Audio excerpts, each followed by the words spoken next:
Great. So welcome everybody. We're very fortunate today to have Bill Rayburn, who's the chairman and CEO of M-Trade, which is a FinTech company headquartered in Oxford, Mississippi, focused on streamlining mortgage trading.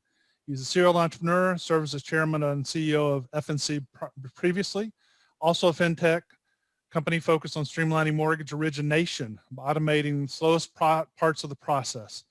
FNC sold to CoreLogic in April 2016.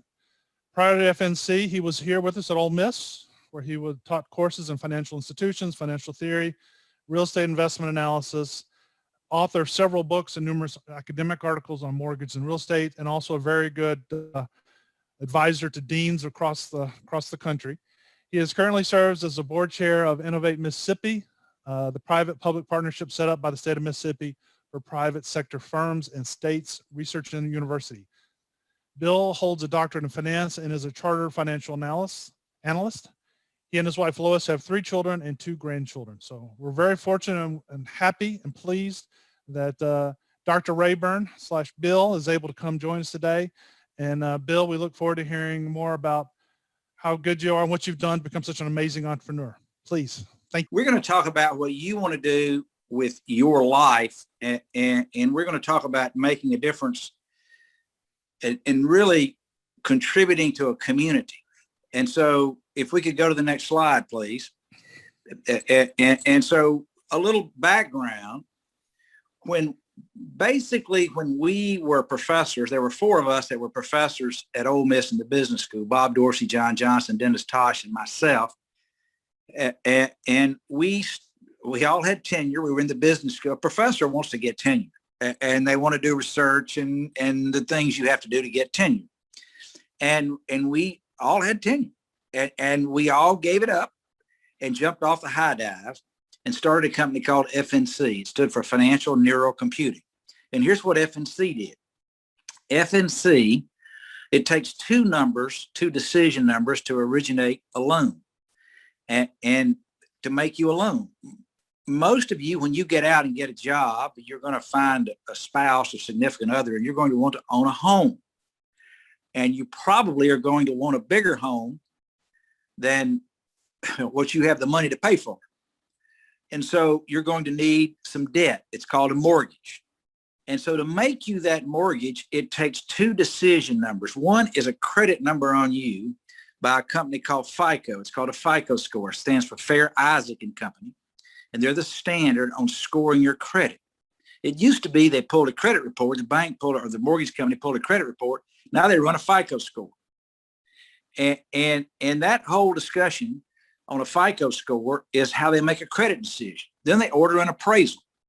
FNC invented the way to take the appraisal, pull it out of the mortgage file, pull the data out of it, and score that appraisal, telling the originator, the bank, how much risk was in that appraisal. So if the appraiser said it's really worth $500,000, is that right? Or is it really 520 or 480? Or what's the real number? And so the FNC was very successful. When we sold that thing, we were processing 60% of the mortgages in America. Clay, are you hearing me okay? All right. So fantastic. So we sold that to CoreLogic in 2016. In 2011, as we were building out FNC, we had a bank, an existing client, call and say, can you image, index, and stack all the documents in a mortgage file? And we said, well, why do you want to do that? And they said, well, we could rebuild our trading operations on you if you could do that. And so we started that in 2012. And all we were doing is one of these big capital markets players were going, and they were hooking all their sellers up to us. And we took those loans and processed, we image, index, and stacked those documents and pulled out a little data. And I'm embarrassed to say that we only charged about $30 a loan at the time. And it was really a nascent business when we sold FNC to CoreLogic. And so what we did is we just sort of put it on the back burner, and they didn't want it. And so Lois and I bought that technology and spun it off into a company initially called Mortgage Trade. Now we call it M-Trade because that's what our website was, and our clients just started calling us M-Trade. And so we just renamed the company. Instead of Mortgage Trade, we call it M-Trade. And so we're going to talk about what M-Trade does. We're totally in the capital markets. You may not have seen us because our clients are the big banks that are actually buying mortgages. As a consumer, you're typically interacting with an originator. That's who you talk to. And when that originator makes you that mortgage, they typically turn around and sell it. Our clients are the institutions that they sell it to, if I can end my statements with a preposition. So let's stop before we go any further. Any questions or comments so far? Okay. Anybody have a question, thing they want to say, ask? All right. Let's keep going. Talk about some other things. Let's go to the next slide, please. All right. This is the mortgage market in the United States. And that purple is where we play. So I want to talk a little bit about the mortgage market. And for those that may be academically inclined or part of the faculty on this discussion, the mortgage market is a very inefficient market. That means that price discovery and information discovery, there are many information asymmetries, and there's not a lot of price discovery. It's very difficult to have transparency. And because of that, there are huge margins in mortgage trading. Like how much? Somewhere between 1% and 3% of the face amount of the loan. So if you take out a $500,000 loan, there may be as much as $15,000 profit on that trade. And there are thousands and tens of thousands of these mortgages that are traded. Now, as a consumer, you don't know that. If you're looking at the graph here, if you look at the left-hand side, the seller wants to sell their house and you're the buyer. You want the house and the seller wants cash. And so if you've got a bunch of cash, you just give that to the seller and they give you the house and you're good. But the problem is most of the time you don't have all that cash. You don't have it laying around. You have a little cash called a down payment and you go borrow some money from a lender. Sometimes a mortgage broker helps you get to the right lender, or a bigger lender we call a lender aggregator, and they'll make you a loan and you're going to sign two major documents. You'll sign many documents, but two major documents. One is called a promissory note that you sign to that mortgage bank or mortgage company, and that's a negotiable instrument. It's a promissory note. They can sell it. And you sign a security instrument. In the state of Mississippi, that's called a deed of trust. There's a bunch of other things you sign, but those are the two major documents. When you sign that promissory note, the lender gives you a check for the amount of that note, and you endorse it and give it to the seller. They give you the house, the seller's got the cash, and the lender's got your promise that you're going to pay. And they're going to turn around and sell that promise to somebody. Now, if the lender says they're not going to sell your promise, they're not going to make many mortgages. Why is that? Because the lender needs to reliquify their balance sheet. They've made you that loan. They're going to make some profit on it. In my example, $15,000. They need to sell it to somebody. Who are they going to sell it to? Well, they could put it in their own portfolio and not sell it to anybody. Or they could sell it to the GSEs. The two big GSEs are Fannie Mae and Freddie Mac. If it fits their criteria, they're probably going to pay that lender the most. But if it does not fit their criteria, they're going to probably sell it to one of the big Wall Street firms. The biggest player on Wall Street in mortgages is JP Morgan. And another big player is Morgan Stanley. And Bank of America is another big player. These are the big banks that are buying these mortgages, and we're going to talk about what they're doing with them in just a moment. They typically pool these mortgages and they take them off their balance sheet. They put them in a trust. And why do they do that? So they don't have to do what's called mark them to market, and it's not adversely, the interest rates don't adversely affect that value of that loan. I don't want to get too much in the weeds here. I do want to explain the inverse price year relationship in fixed income. So if you sign a mortgage where you're paying 3% and the market rate goes to 4%, then the value of that mortgage goes down. It's called an inverse price year relationship. And so these institutions, these banks, do not want to take that risk. And so they do what's called that it's referred to as defeasance. They defease the balance sheet. They take that mortgage off their balance sheet and they put it in a trust. They put it in a mortgage pool, maybe 2,000 loans in a pool. And then what they'll do is they will issue a bond. They'll go file a registration with the Securities and Exchange Commission, and they'll issue a bond that is backed by that underlying pool of mortgages. If that bond gives the investors a pro rata share of the claim on those loans in that mortgage pool, it's called an MPT, or mortgage pass-through. If it gives them identified assets like the first 5 years cash flow, as an example, it's called a CMO, a collateralized mortgage obligation. If they put home equity loans and credit card loans and auto loans and everything else in that pool, it's called a CDO, a collateralized debt obligation. That's all a CDO is. You read in the financial press about CDOs, that's just a pool of loans that have got more than mortgages in there. That's why they're called CDOs as opposed to CMOs or MPTs. So I need to stop. Questions or comments before we go on? We've kind of gotten off in the weeds. I'm trying to tell you about our business. Hey, Bill, I've got a quick question. Tell it. Is the, you mentioned CMOs and CDOs, are the quality of the mortgages different depending on, or does the quality of the mortgage affect whether it goes into a CDO or a CMO? So this, for the question is, does it, so if people maybe have not have heard the question, is the quality of a mortgage, is it dependent on if it goes to a CMO or a CDO?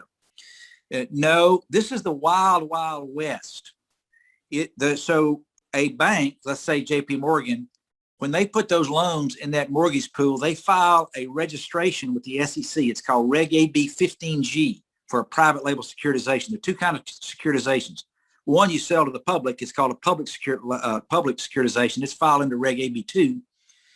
And there's only been one of those done since 2008, since the crash in 2008. Most are called private label securitizations, and those are done under Reg AB 15G. And basically, when you file that prospectus with the SEC, what you lay out as to quality, you are representing the quality of the loans in that pool. That's where you make your disclosures. It's in that prospectus, and they can put in there whatever they want to, as long as those mortgages adequately fit that disclosure. Does that make sense? And Bill, quickly follow up on that. So for the Great Recession, 2008, I'm assuming that the mortgage pools is where like they clumped all the bad mortgages together, then sold as like they were good. Is that right? Well, what they did is they put the bad mortgages in there and they stripped off the first payment. It's called the super seniors. And they stripped those off. And when they did that, they sold those as AAA rated, and they really weren't. They were the best piece of a bad lot. They're still a bad lot. That was the deal. And so, but they didn't pay as much yield. So what everybody really wanted was the last tranche. They've got pieces, and the pieces are called, the slices of that CMO are called tranches, TRANCHE, tranche or slice. And what people wanted was the yield. And so the lower rated tranches had a higher yield, and people were buying those, and they were essentially worthless. They just got to write them off. Now, the U.S. banks they're just basically, they're in the shipping business. They make you a loan and they ship that risk to somebody else. They don't want to take it. And so we shipped our risk all over the world. That's why the banks in Germany and other parts of Europe had so many problems. We just shipped our risk overseas. And a lot of people didn't know what they bought, and because they didn't care. It's just all based on faith. And in 2008, everybody got jilted, and faith went out of the market. That's why everybody checks and rechecks after 2008. Excellent. Thank you. And does this provide your opportunity then to come in there and say, we can provide some order here? Well, what we did is this, if you were selling an agency loan, so you go to your local bank, say Bancorp South, I'm just going to make this up, use some placeholders, and they make you a loan. They're going to sell that loan. If they can sell it to Fannie or Freddie, it takes on average 12 days to settle that loan and get their money. And they can make a loan to somebody else. You understand, Bancorp South does not have unlimited capital. They're in the shipping business. They make you a loan before they make somebody else a loan. They need to sell the one they made you. And so if they make a jumbo loan or a non-agency loan before we came along, the average settlement time in the market was 45 to 60 days. So from the time Bancorp South uploaded that loan to JP Morgan until they got wired the money was 45 to 60 days on those jumbos. Jumbos are obviously large loans, bigger than the Fannie Freddie allowable purchase balance. And it was clogging up their deal. Our value proposition is, our first thing is we say every day matters. And what we've done for every client is we've taken that 45 days down to at least 15. Some of them are down to 10. Why is it so important? You learned in your finance classes that internal rate of return was a key measure. All these traders are evaluated on their internal rate of return, and the number one driver is time. For every time our clients turn over their investment allocation, they all get an investment allocation from their CFO or the chief investment officer. Every time they turn that over, they make millions of dollars more. And what we've allowed them to do is drastically increase their operating leverage by providing for greater turnover. We connect all their trading partners. We streamline all of that. And that's our value proposition. We just use software to sell it. Does that make sense? We're all about, we've got clients that are pushing 50% annual internal rate of return. That may not be good in Oxford, Mississippi, but in Manhattan, that is phenomenal. And so we're going to talk about that. Let's go to the next slide, please. Any more questions? We're all about helping our clients make money. If you're going to have a company, you got to decide, are you going to be on the revenue side or the cost side? It's a whole lot better if you're on the revenue side, if you help someone generate more revenue, more returns.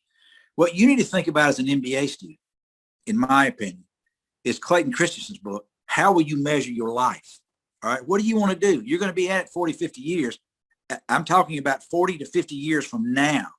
We're rethinking work and how that's going. What are you going to do? How are you going to define meaning? This is a book I highly recommend you to read. Is how are you going to measure your life? And there are lots of ways to do that. You can help people, you can, and that sort of thing, or you can help communities. We're going to talk about our vision. Let's go to the next slide, please. I'll take questions in a moment. So some reading materials I highly recommend to you. Peter Thiel's book, 0 to 1. For those of you that may not know, Peter Thiel was one of the co-founders of PayPal. He also was the major financier and co-founder of a company called Palantir. What does Palantir do? When you go through the airport security checkpoints, they make the software that designates whether they should do any further analysis of you, all that artificial intelligence, that sort of thing, terrorism detection, that sort of thing. I highly recommend you reading this book, 0 to 1. And then there's a book by Adam Grant who discusses this whole issue of originals. What makes an entrepreneur? And since this is an entrepreneurship, I realize I'm talking to all the MBAs, but since this is an entrepreneurship discussion, I highly recommend this book. Entrepreneurs have a unique ability across all industries of dealing with ambiguity very well, uncertainty. They are actually more risk averse, but they deal with uncertainty very well. Any questions or comments? All right. I'm loving everything so far. Keep it up. Thank you. You're welcome. I don't know who that is, but when you ask a question, if you'd state your name, I'd really appreciate it, but okay, because I'll address you directly. So let's go to the next slide, please.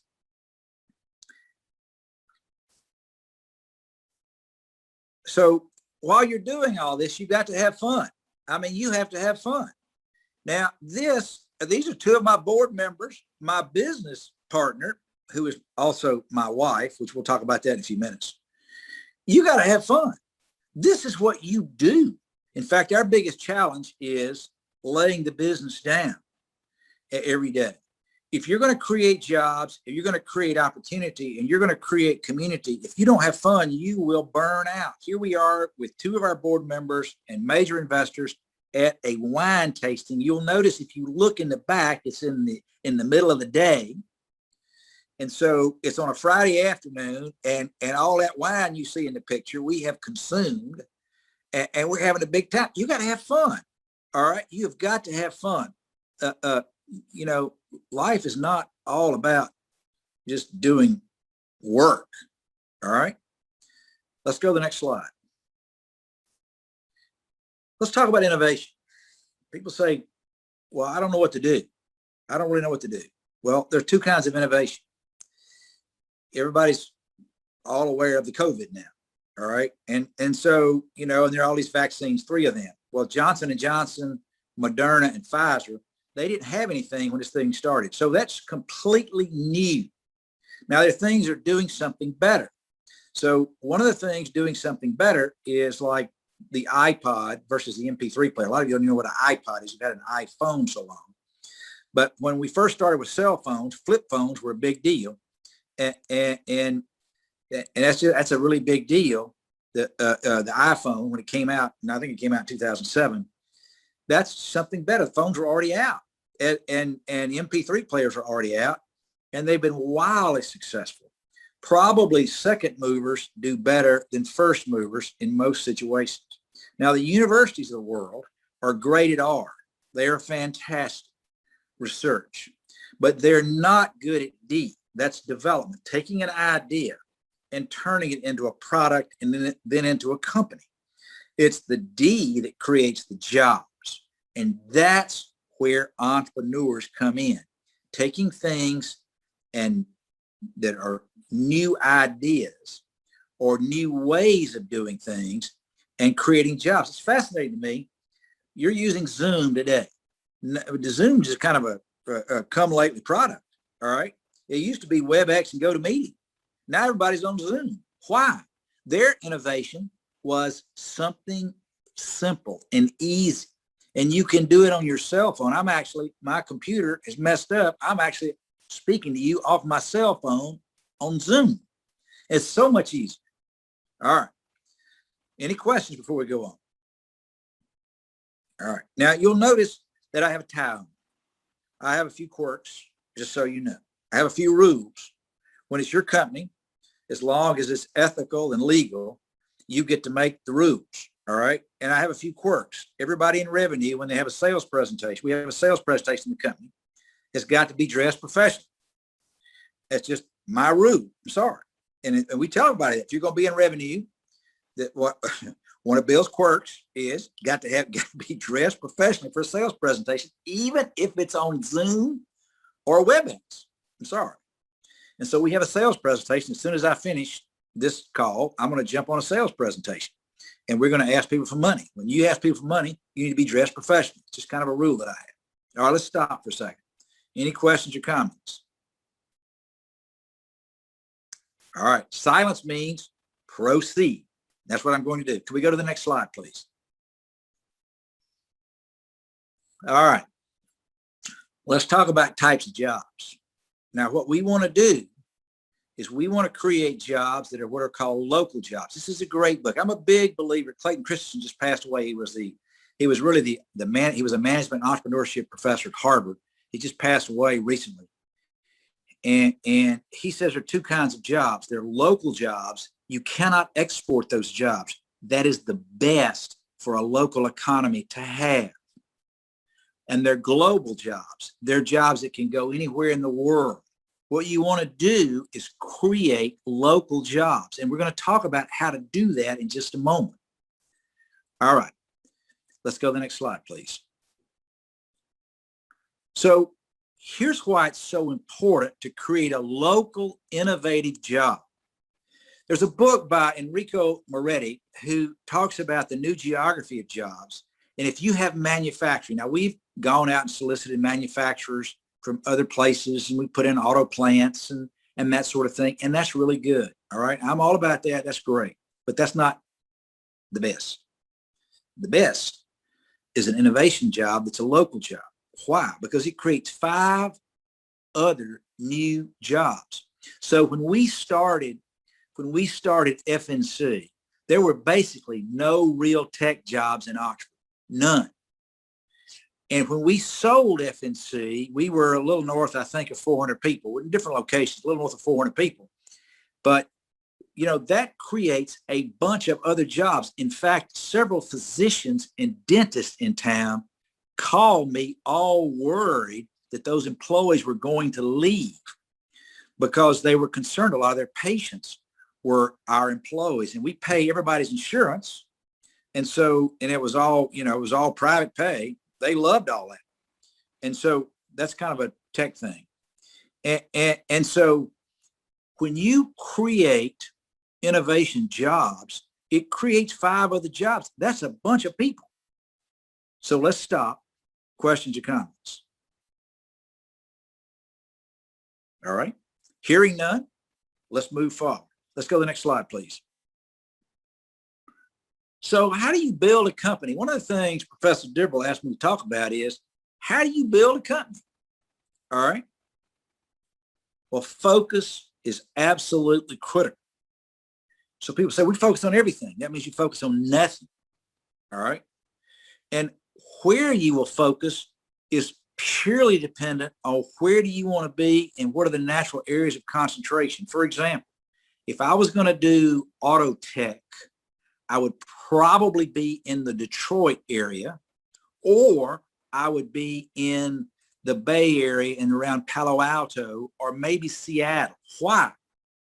Because you've got the automobile manufacturers in those areas, and they're or I'll be somewhere in Europe around Volkswagen or Turin, Italy, which is where Fiat is headquartered. As an example, Fiat, they own Chrysler and other things, but that's important. So how do you get an idea? How do you develop it? And how do you decide if it's got any merit? You probably watch Shark Tank and you see all these people come along and they show all these products. I get so frustrated. I don't even like it. But I want to talk about how you take an idea, something that frustrates you or something you say, there's got to be a better way than this. Lois, my business partner and spouse, says to me all the time, there's got to be a better way to do X. And whatever that is, I am listening. Okay. Listen to people. And when they get frustrated, that's where you get your ideas. And then you have to ask them, ideas are a dime a dozen. Everybody thinks, I don't be anybody steal my idea. Well, they're not going to steal your idea. If they were, they'd already done it. All right. They would have. So don't worry about that. All right. That's like the neophyte. All right. How do you know if it's got financial merit? Well, can you make money? Listen, shareholders only care about one thing. Now, they're going to tell you they love you. They're going to tell you how great you are and all this other stuff. They care about one thing. I don't mean to be so direct and crass, but at the end of the day, they care about one thing. You're going to make them money. All right. If you make them money, they're going to really love you. They are. And if you lose all that money, they're not going to love you so much. All right. So you've got to keep your eye on the prize. And when you think about that, you have to ask yourself, does this idea you have financial merit? How big is the market? Well, how do you measure the market? If you got every potential buyer in that market at your price point, what would you make? And that's the size of the market. And then there are a lot of inefficiencies in that market. There's a lot of waste. You can think about all the things where people just waste money doing things. Think about that. All right. And are you creating a new market or improving an existing one? But just remember, ideas are a dime a dozen. I want to give you some ideas. I know some of you have toyed around and may even own some Bitcoin. Oh my goodness. I want to talk about, is Bitcoin here to stay?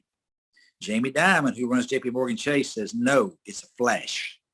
I'm telling you his opinion, which I generally agree with. And I'll talk about why.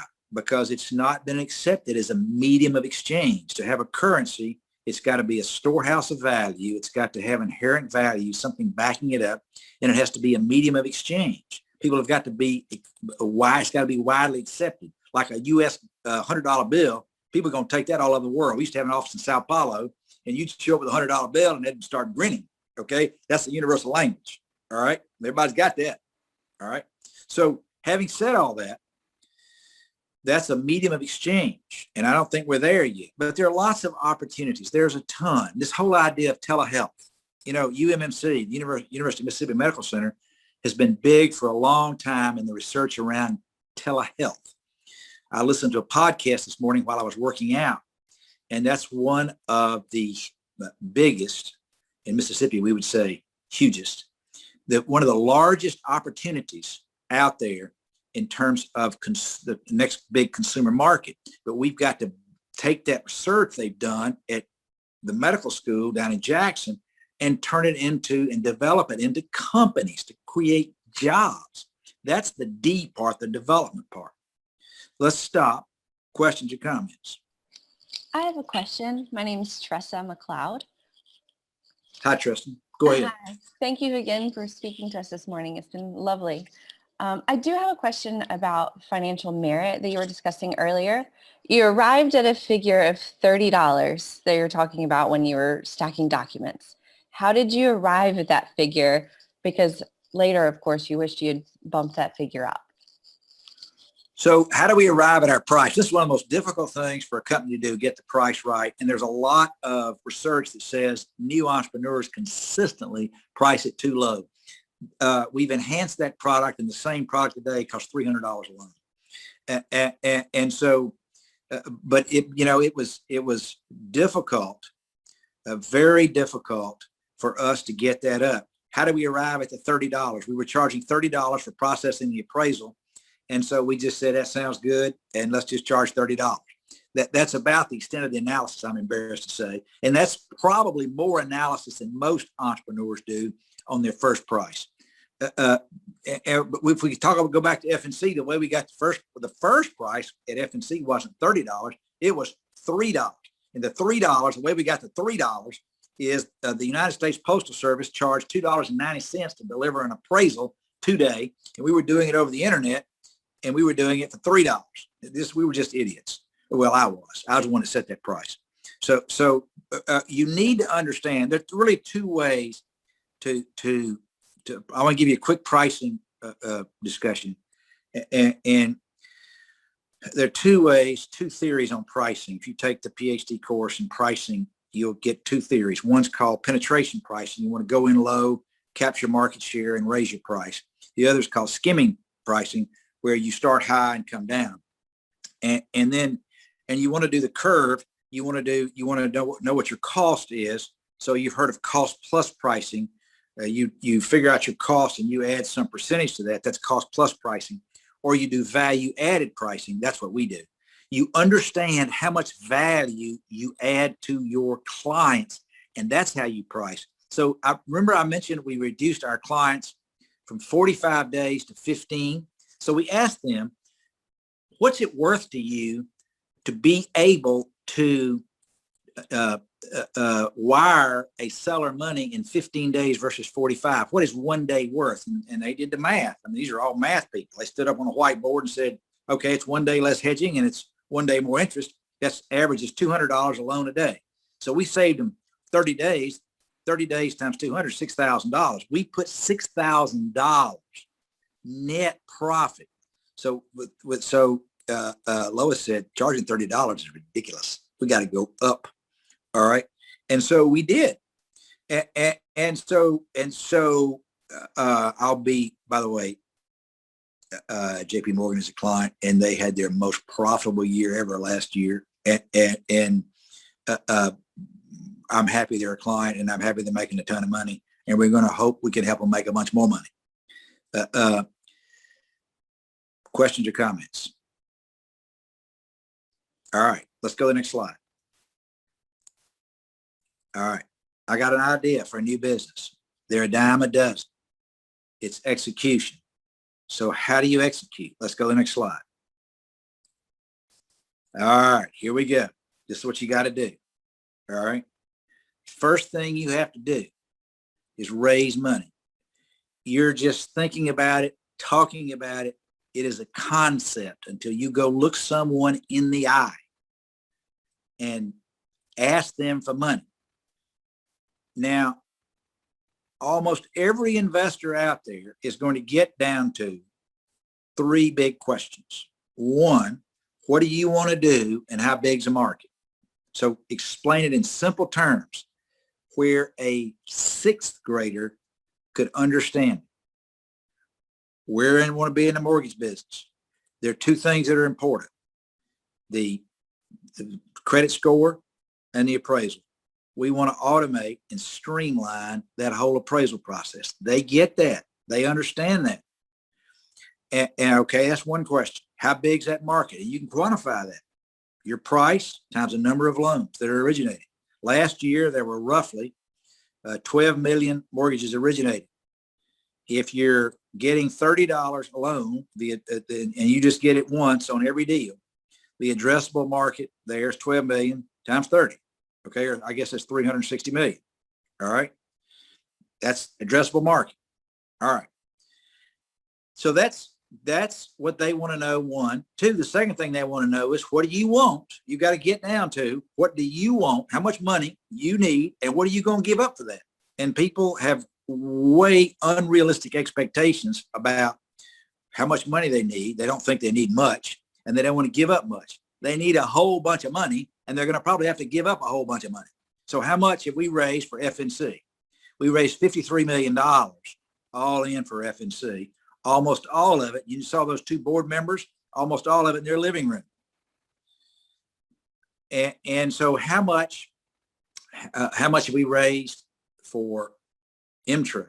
About 40 million. So you can bootstrap it using your own money.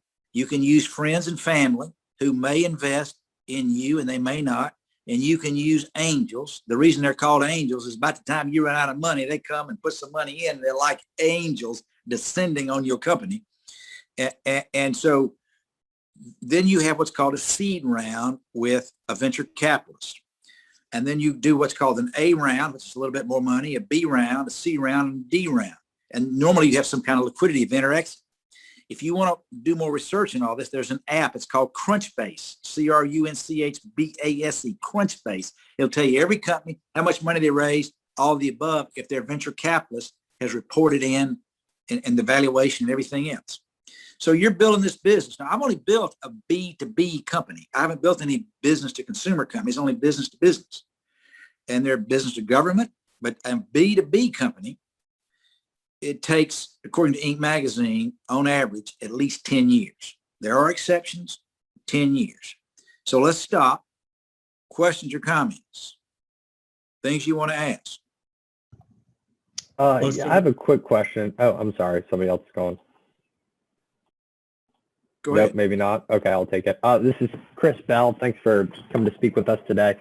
This goes with your question or your topic of starting FNC and M-Trade here in Oxford. It may be a tad off topic, but I'm very interested. Oxford being a town of 24,000 people, small market, and closest city being 60 miles north of us and not really a large city either. Did you find it was challenging, like starting up a company here as far as, getting labor and talent and whatnot? I just find it's very interesting. CoreLogic's here, FNC was here, M-Trade's here. I just always thought it was surprising.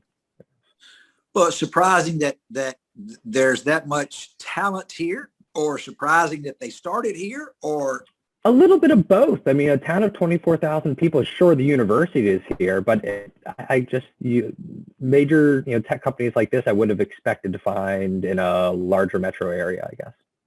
So so there's the demand for talent and there's the supply of talent. All right. So we have in North Mississippi, and we have others in South Mississippi. In North Mississippi, we have two great research universities, and we have one in Memphis, and we have others around. And so we have lots of engineers and computer scientists, and they would like to stay sort of close to home. All right. I mean, most of them, I know you got to get the big city-itis out of you. You got to do that. All right. You just do. But they would like to stay close to home. Now, we pay very competitive salaries. I mean, very competitive. You can buy what we pay at M-Trade and what we paid at FNC. Our average salary at FNC was $125,000. All right. I'm sorry, I misspoke. Average compensation, which includes some benefits and stuff like that. But you can buy a nice house out in Fayette County. You may not be able to buy one right around the square, but you can buy a nice house. All right. So what happens is you need to go somewhere, you need to go to Silicon Valley or Research Triangle Park or wherever, and you need to get paid $125,000, $150,000 right out of school and realize you can't buy anything. You're living in a small apartment, and all of a sudden you decide you want to find a spouse or significant other, and you want to buy a house or whatever. You can't afford it. You can afford a house here. So we have a lot, because there are two educational major research universities near us, or actually the third one, including University of Memphis, near us. Then we can recruit that talent, and they can have great affordability here. These are highly educated people. And so there's not as much demand for talent here. And yes, there's not as much supply, but we have not had any trouble. I mean, you just look at when we sold FNC to CoreLogic, we had more PhDs in our company. We were like 400 people. We had more PhDs in our company, and they had 6,000 employees. I mean, technical PhDs.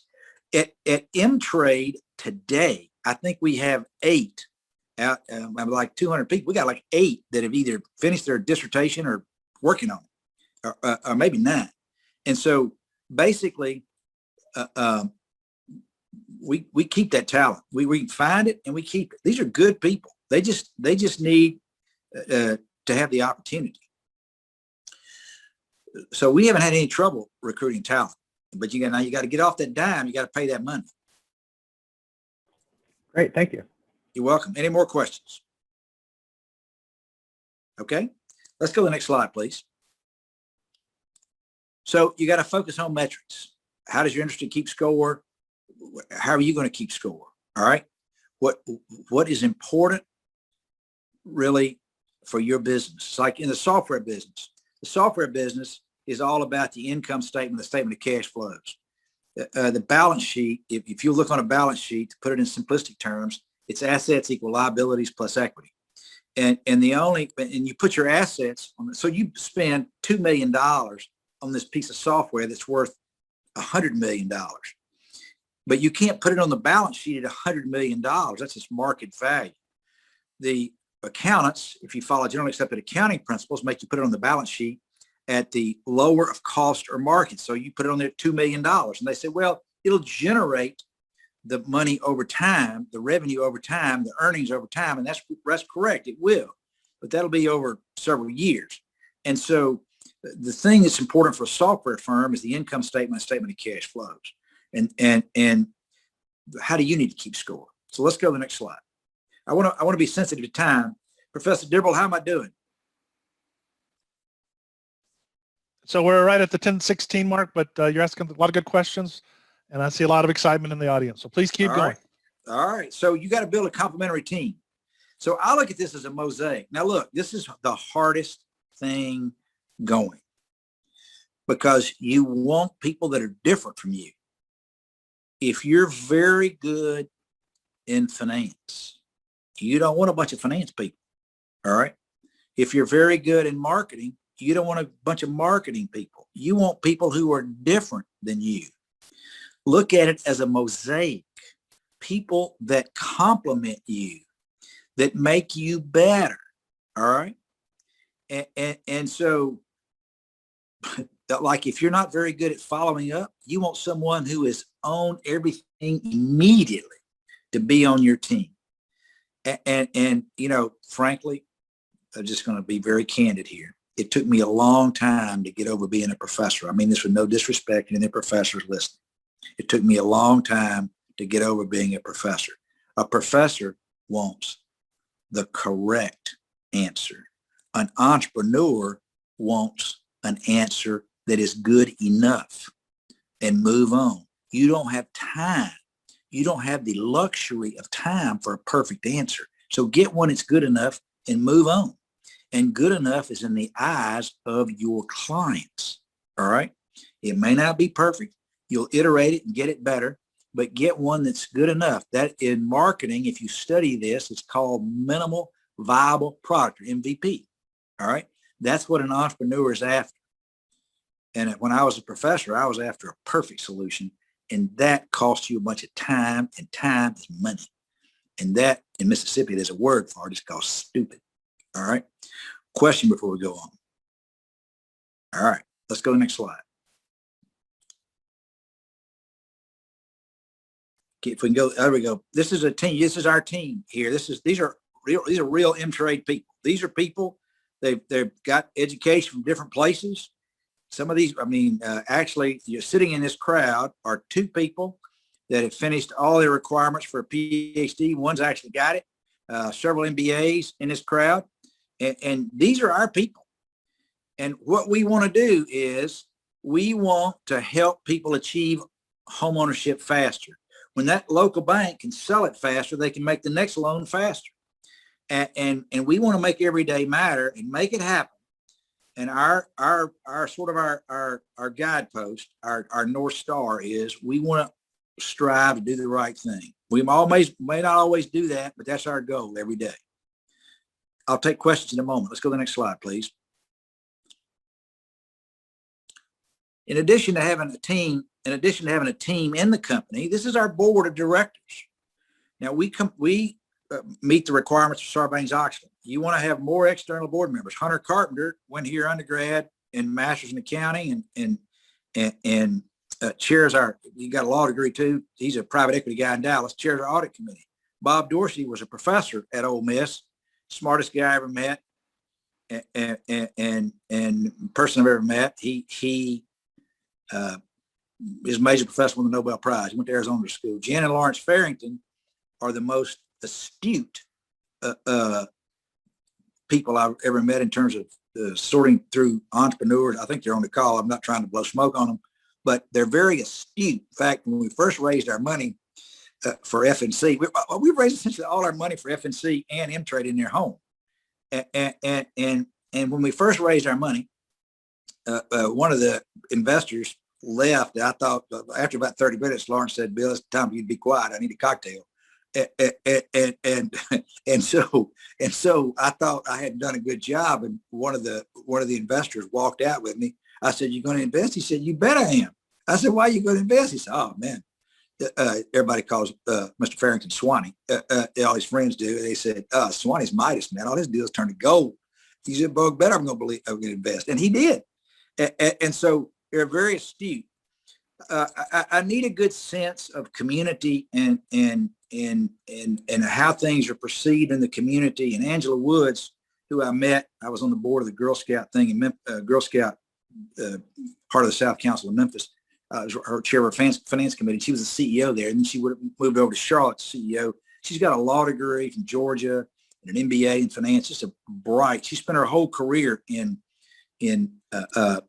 public service and nonprofit, and she's very good and very astute at how items and things are perceived in the community, and so that's all very important. And John Koch is very knowledgeable. He's a big investor and built and run a bank, actually two banks.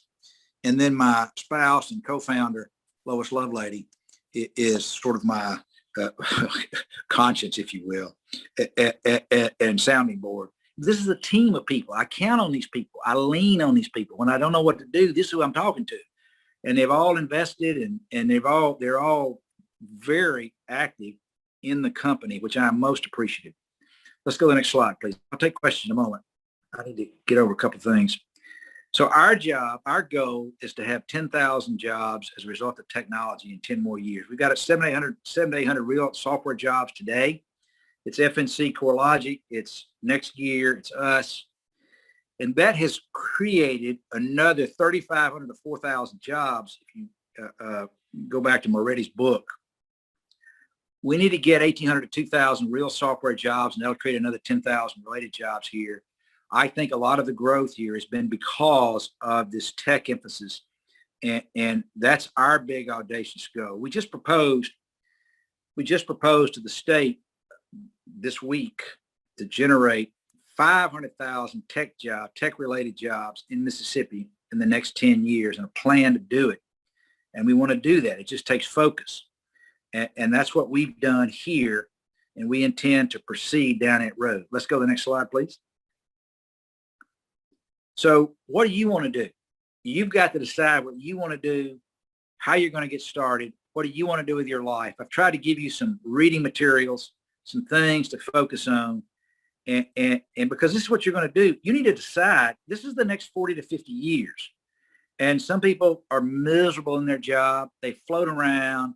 You need to decide and have a plan and then execute it. And we hope you'll do it here. There have been several offers made to students who wanted to start deals. In fact, if the truth were known, Jan and Lawrence judge a business plan competition, so Lawrence and Jan can find out which deals they want to invest in. They're still going strong. And there have been some deals that they just bankrolled. Got a hold of them, and Vino del Sol is one that sells Zolo wine. It started in the Ole Miss Business School. And there have been some others, they've made offers, but they put strings on them. And the only string really was, you've got to do it in Mississippi. I hope they'll put another string on it and say you got to do it in Oxford.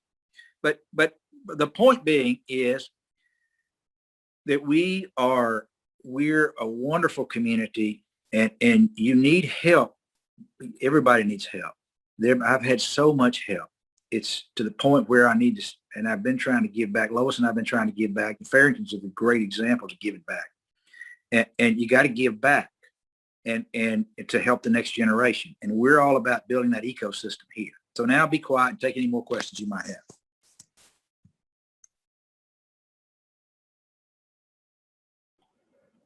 I'll jump in again. This is Chris again. So in the tech industry in general, do you feel like there's a pretty common skill or common skills across the board that you think is lacking that you'd like to see more of? Sure.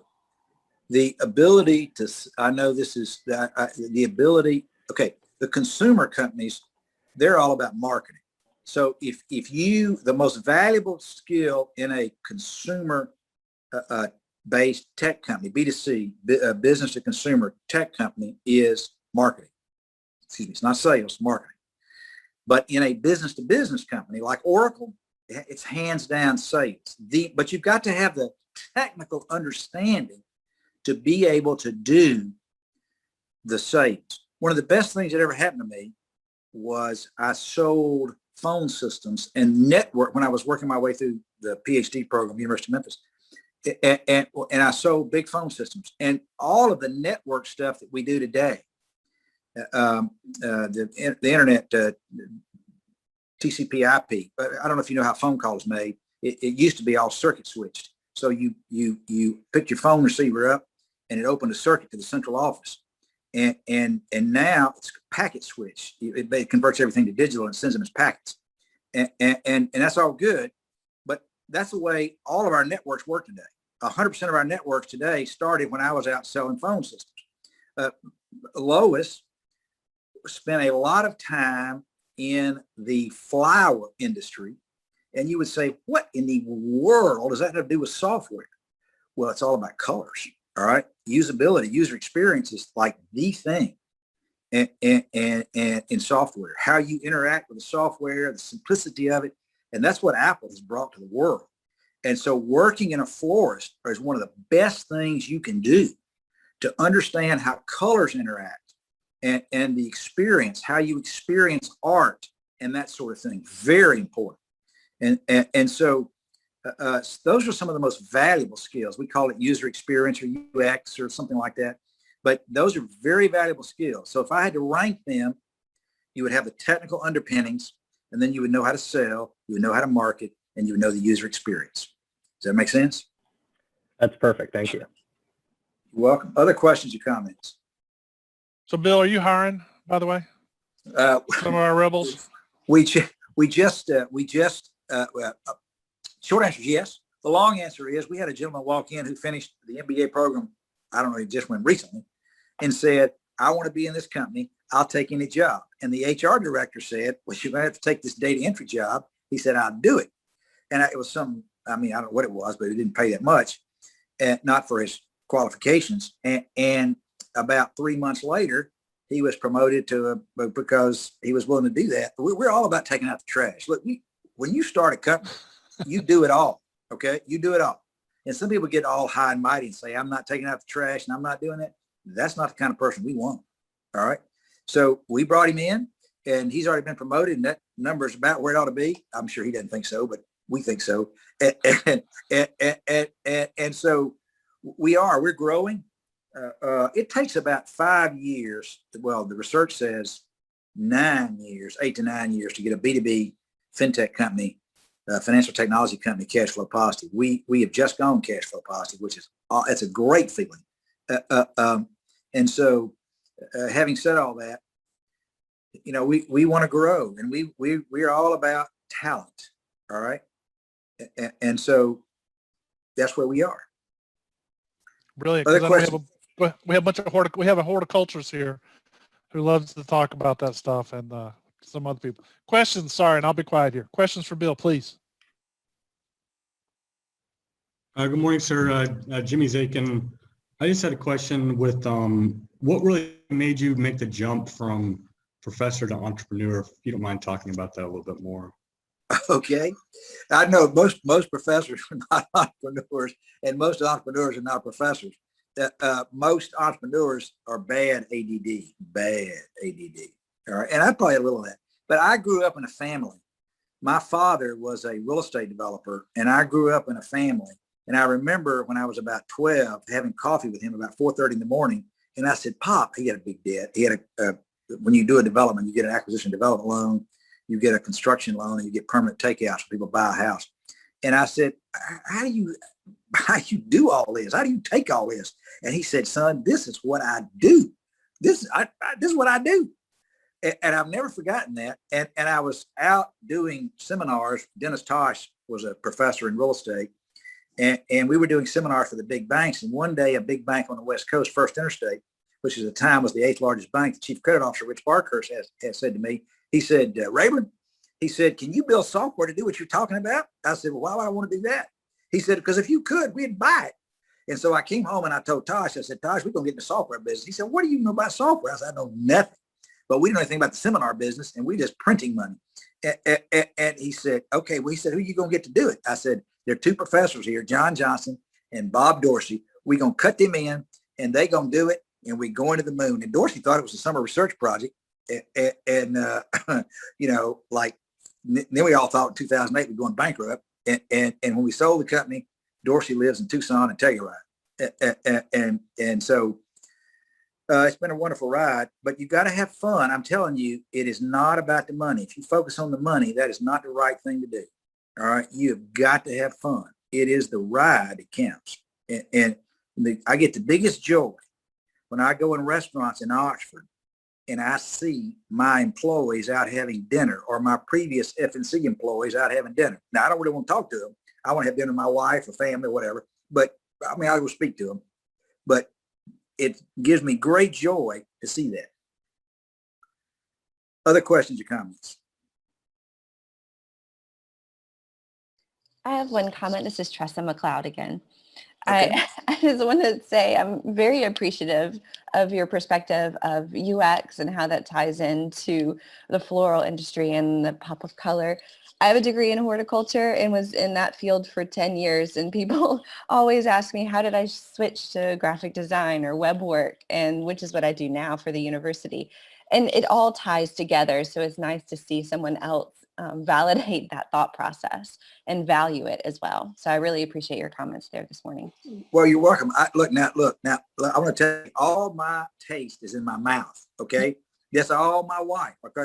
Lois is my business partner. She's the one with that deal. All right. I have zero. I got none. Okay.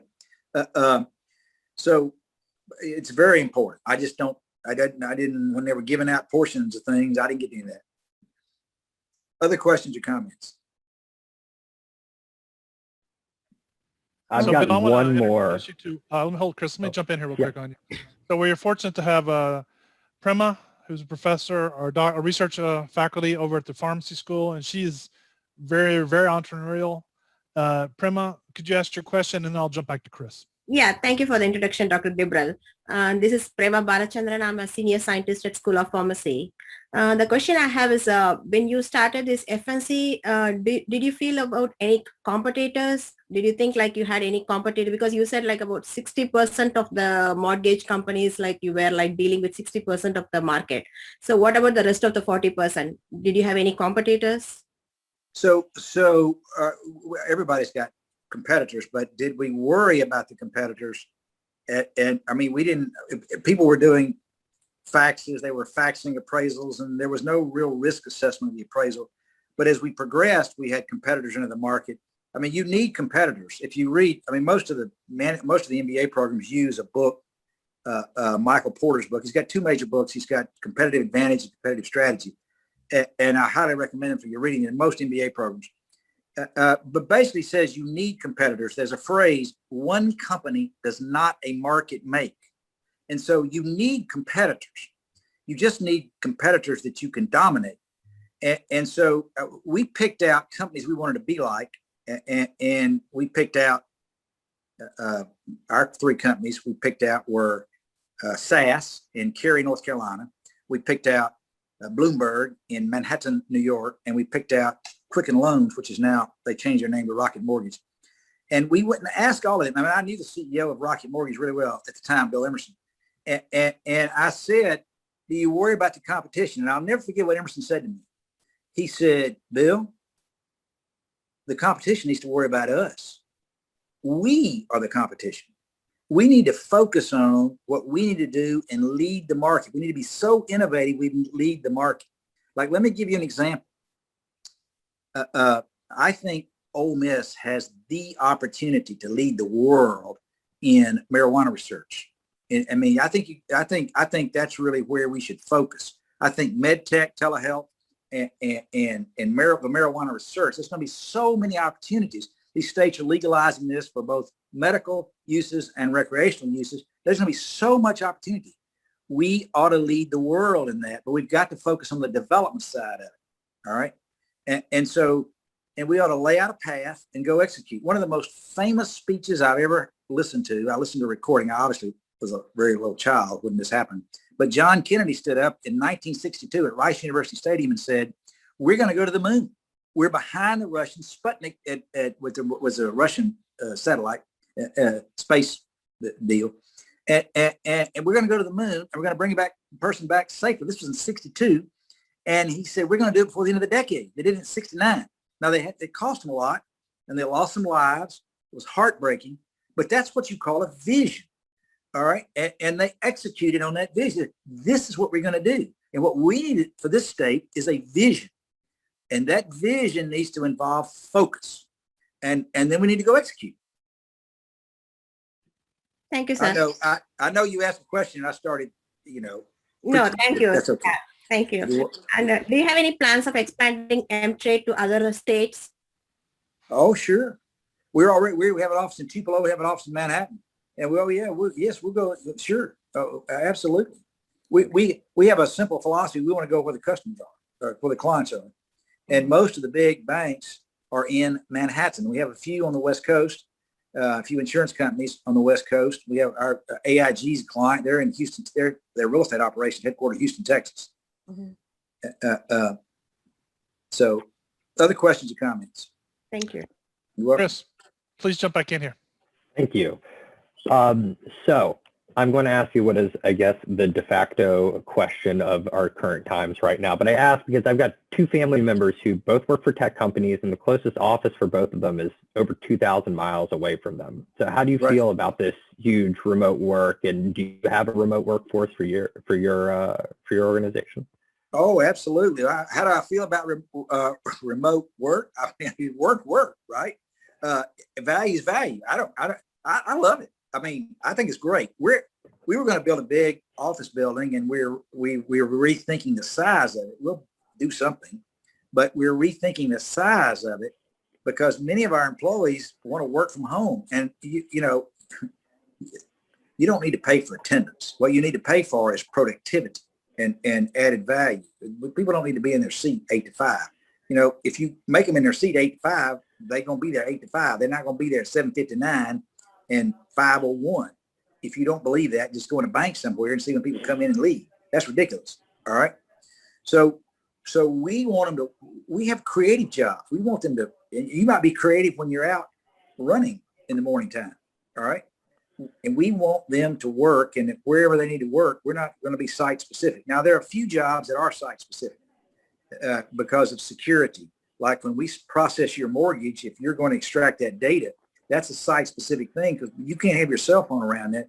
Because, I mean, we've seen some very famous people's mortgage, and we won't want anybody taking a picture of that or anything else. So there's some jobs that are site specific, but, you know, for the most part, that's not the case. Awesome. Thank you. You're welcome. Other questions or comments? All right. I think probably, Professor Dibrell, I'm getting about out of time. First of all, Bill, you always have time with us, as you know. So that's my sales pitch for you. That's something that Jan and Lawrence taught me way back when. So you always got time for us right there. But any other questions for Bill? Any other questions, please? Okay.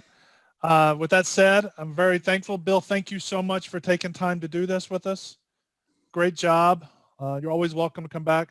Also, I'd say thank you, Lois and Jan and Lawrence Farrington, for all this. And also want to give a special shout out to Allison, who actually helped make the connection for this to happen during the semester. So Allison, thank you very much for that. And Bill, once again, thank you, and great job. And thank you very much.